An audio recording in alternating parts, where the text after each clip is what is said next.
Item ಯಾವುದೇ ಇರಲಿ try ಮಾಡಿ ಆಚಿ ಚಿಕನ್ ಮಸಾಲಾ. ಸಂಸಾರ ಸರಿ ಮಾಡಪ್ಪ ಅಂದ್ರೆ ಈ ಸ್ವಾಮೀಜಿ ಏನ್ ಮಾಡ್ದ ಗೊತ್ತಾ?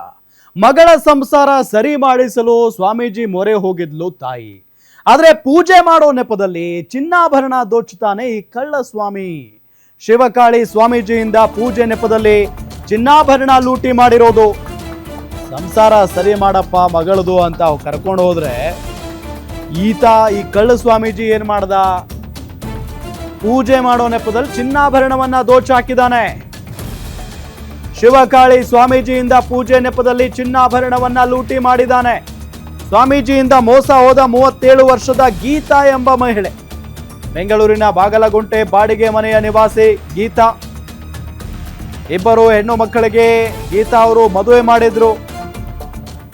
ಎರಡನೇ ಮಗಳ ಸಂಸಾರದಲ್ಲಿ ಪದೇ ಪದೇ ಜಗಳ ಆಗ್ತಾ ಇತ್ತು. ಹಂಗಾಗಿ ಅದನ್ನ ಸರಿ ಮಾಡಿಕೊಡಿ ಅಂತ ಹೇಳಿ ಹೋಗಿದ್ರು. ಅಳಿಯನಿಗೆ ಸಾವಿನ ಗಂಡಾಂತರ ಇದೆ ಅಂತ ಹೇಳಿ ಹೆದರಿಸ್ಬಿಟ್ಟಿದ್ದ ಈ ಕಳ್ಳಸ್ವಾಮಿ. ಹಾಗಾಗಿ ಒಂದಿಷ್ಟು ಒಡವೆಗಳನ್ನ ಕೊಡಬೇಕು, ಪೂಜೆ ಮಾಡಬೇಕು. ಒಡವೆಗಳನ್ನಿಟ್ಟು ಯಾರೂ ಇಲ್ಲದ ವೇಳೆ ಪೂಜೆ ಮಾಡಬೇಕು ಅಂತ ಹೇಳಿರ್ತಾನೆ. ಇನ್ನು ಅಳಿಯನ ಜೀವಕ್ಕೆ ಕುತ್ತು ಬಂದಿದೆ ಅಂತ ಅಂದ್ರೆ ಸಹಜವಾಗಿ ಭಯ ಆಗೇ ಆಗುತ್ತಲ್ಲ. ಹಂಗಾಗಿ ಈತನನ್ನ ನಂಬಿಬಿಟ್ಟಿದ್ದಾರೆ ಇವರು. 43 ಗ್ರಾಂ ಚಿನ್ನಾಭರಣ, 1,30,30,000 ರೂಪಾಯಿ ನಗದನ್ನ ಗೀತಾ ಇಟ್ಟಿದ್ರು ಪೂಜೆಗೋಸ್ಕರ. ಈ ವೇಳೆ ಬೂದಿ ಎರಚಿ ಬೆನ್ನ ಮೇಲೆ ಹೊಡೆದಿದ್ದ ಶಿವಕಾಳಿ ಸ್ವಾಮೀಜಿ. ನೋಡಿ, ಬೂದಿ ಎರಚ್ತಾನೆ, ಅವ್ರಿಗೆ ಬೆನ್ನ ಮೇಲೆ ಹೊಡಿತಾನೆ. ಮೂರ್ಛೆ ತಪ್ಪಿ ಬಿದ್ದಿದ್ದ ಗೀತಾ ಚಿನ್ನಾಭರಣ ದೋಚಿ ಪರಾರಿ ಆಗ್ತಾನೆ ಸ್ವಾಮೀಜಿ. ಆತ ಹೊಡೆದ ತಕ್ಷಣ ಈಕೆ ಗೀತಾ ಅವರು ಮೂರ್ಛೆ ಹೋಗಿ ಬಿದ್ದಿರ್ತಾರೆ, ಜ್ಞಾನ ತಪ್ಪಿದ್ದಿರ್ತಾರೆ ಇವರು. ಸೊ ಆಗ ಅಲ್ಲಿದ್ದಂತ ಚಿನ್ನಾಭರಣವನ್ನ ದೋಚಿಕೊಂಡು ಈ ಕಳ್ಳ ಸ್ವಾಮಿ ಪರಾರಿ ಆಗ್ತಾನೆ. ಘಟನೆ ಸಂಬಂಧ ಬಾಗಲಗುಂಟೆ ಪೊಲೀಸ್ ಠಾಣೆಯಲ್ಲಿ ಪ್ರಕರಣ ದಾಖಲಾಗಿದೆ.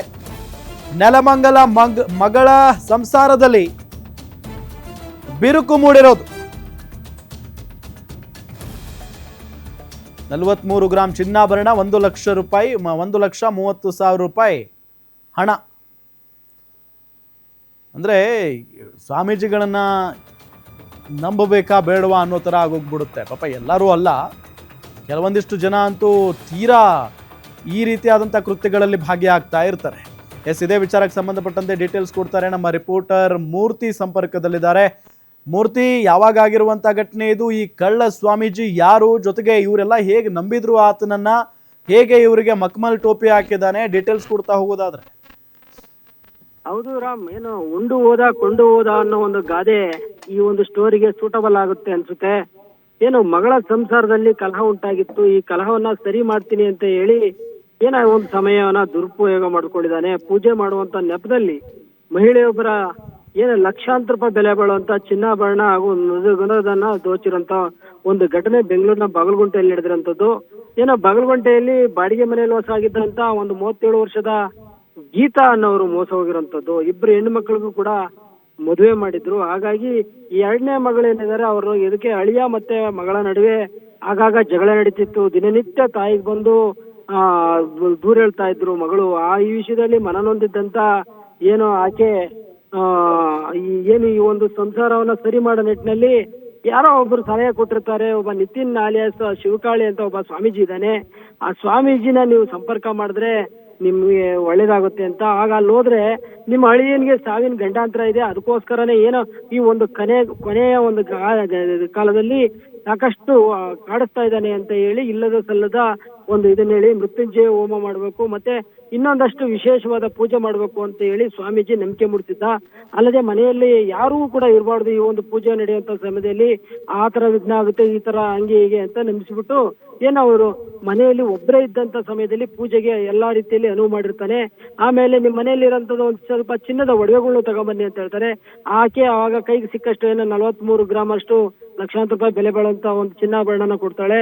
ಮತ್ತೆ ಒಂದಷ್ಟು ಹಣನೂ ಇಕ್ಕಿ ಆದಷ್ಟು ಬೇಗ ಬಗೆಹರಿಯುತ್ತೆ ಅನ್ನೋ ಒಂದು ಇದರಲ್ಲಿ ಎಲ್ಲಾ ರೀತಿಯಲ್ಲಿ ಪೂಜೆಗೆ ರೆಡಿ ಮಾಡಿ ಆಕೆಗೆ ಮಂಕು ಬೂದಿ ಏರ್ಚುತ್ತಾನೆ.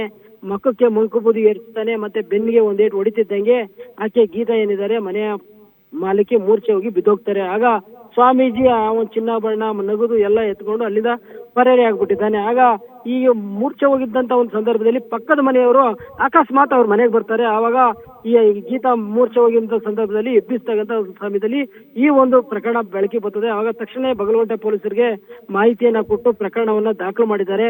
ಸದ್ಯ ಮೋಸವಾದ ಮನೆಯವರು ಏನ್ ಗೀತಾ ಇದ್ದಾರೆ ಅವ್ರನ್ನ ಆ ಸ್ವಾಮೀಜಿನ ಐಡೆಂಟಿಫೈ ಮಾಡ್ಬೇಕಲ್ಲ, ಹಾಗಾಗಿ ಆ ಸ್ವಾಮೀಜಿನ ಐಡೆಂಟಿಫೈ ಮಾಡೋ ಉದ್ದೇಶದಲ್ಲಿ ಪೊಲೀಸರು ಜೊತೆಲಿ ಕರ್ಕೊಂಡು ಹೋಗಿದ್ದಾರೆ. ಹಾಗಾಗಿ ಏನು ಮೇಲ್ನೋಟಕ್ಕೆ ಏನು ಪೊಲೀಸರು ಸ್ವಲ್ಪ ಟೆಕ್ನಿಕಲ್ ಆಯಾಮವನ್ನು ಬಳಸಿ ನೋಡಿದಾಗ ಆತ ಏನು ಮೈಸೂರು ಕಡೆ ಓಡಾಡಿದ್ದಾನೆ, ಮತ್ತೆ ಈಗ ತುಮಕೂರು ಕಡೆ ಇದ್ದಾನೆ ಅನ್ನೋದು ಒಂದು ಮೇಲ್ನೋಟದ ಒಂದು ಮಾಹಿತಿ ಕೂಡ ಸಿಕ್ಕಿರೋಂಥದ್ದು. ಹಾಗಾಗಿ ಬಗಲಕೋಟೆ ಪೊಲೀಸರು ಹೇಳೋ ಪ್ರಕಾರ ಆದಷ್ಟು ಬೇಗ ಸ್ವಾಮೀಜಿಯನ್ನ ಬಂಧಿಸ್ತೀವಿ ಅಂತ ಹೇಳಿದ್ದಾರೆ. ರಾಮ್. ಓಕೆ, ಥ್ಯಾಂಕ್ ಯು ಮೂರ್ತಿ ತಮ್ಮೆಲ್ಲ ಮಾಹಿತಿಗಾಗಿ.